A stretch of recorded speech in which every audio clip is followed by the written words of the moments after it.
Hello everyone, welcome back. तो आज हमारा डे 4 चल रहा है जिस पे हम बात कर रहे हैं हर एक टॉपिक आर में हम हर सब्जेक्ट का टॉपिक वाइज बात कर रहे हैं कि कौन से टॉपिक पर आपको पढ़ना है और कौन से टॉपिक को छोड़ना है। तो उसी श्रृंखला में आज हम कृषि आधारित प्रश्न पर आप लोगों से बात करेंगे और इसमें हमारी चर्चा बहुत डीप होने वाली है और आप लोगों के बहुत सारे, क्योंकि इससे भी क्वेश्चन आते हैं तो बहुत सारे आपके डाउट ऐसे दूर होने वाले हैं। तो जैसे कृषि आधारित प्रश्न लोग ध्यान नहीं देते, लेकिन मैं बताऊँ, जैसे कृषि हुआ, हिंदी हुआ, इन सब ना सिलेक्शन दिलाने वाले पॉइंट होते हैं। तो इससे कुछ ऐसे हमारे कुछ टॉपिक ऐसे हैं जो हम कर लें तो जो सामने वाला छोड़ के चला जाता है ना, हम उसे कंप्लीट कर लेते हैं। तो कुछ ये 5 टॉपिक हैं, तो आप इन पाँचों को करके चले जाएंगे ना, तो आपका कृषि से संबंधित आपके अच्छे खासे क्वेश्चन एग्जाम में हल हो सकते हैं। तो चलो अब हम बात कर लेते हैं कि कृषि में आपको कौन से टॉपिक पर ध्यान देना है।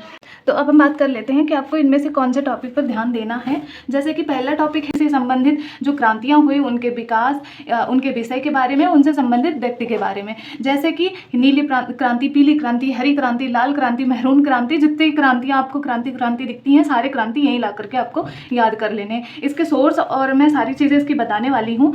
दूसरा, आप मृदा, जैसे आप मृदा में आप ये जाने पढ़ लेंगे कि आप ना कौन सी मृदा पे कौन सी खेती होती है, कहाँ ये मृदा पाई जाती है और इसमें कौन सा मतलब पोषक तत्व है, कौन सा नहीं है, किस मृदा में कितने पोषक तत्व परसेंटेज में पाए जाते हैं, कितने नहीं। तो मृदा संबंधी कुछ आप ये टॉपिक कंप्लीट करेंगे। उसके बाद जो है देखा है कि रेशम संबंधी जो है रेशम के प्रकार या रेशम संबंधी क्वेश्चन आते हैं। तो अब रेशम से रिलेटेड जितने भी टाइप के रेशम है, कौन से रेशम कहाँ पाए जाते हैं, कैसे होते हैं, तो अब रेशम संबंधी आप अपना टॉपिक कंप्लीट कर लेंगे।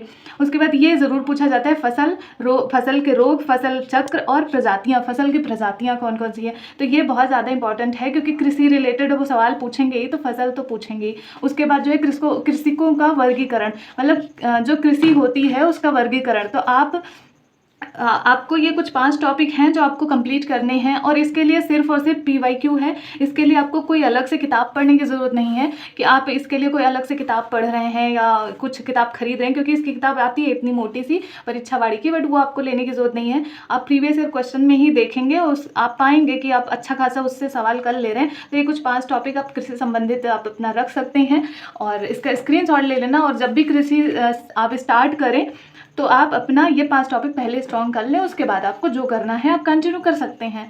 सो आप ये कृषि संबंधित टॉपिक आई होप आप लोगों को समझ में आया होगा। तो नेक्स्ट टॉपिक अब आप बताइएगा कि आप क्या रखें, और कमेंट करके ज़रूर बताना कौन सा टॉपिक मैं रखूं। और उस तब तक के लिए चलो मैं सोच रही हूँ ना कि हिस्ट्री रख लेती हूँ, और आप बताइएगा आप कौन से टॉपिक को चाहते हैं। तो मैं फिर कल मिलती हूँ, तब तक के लिए राधे कृष्णा।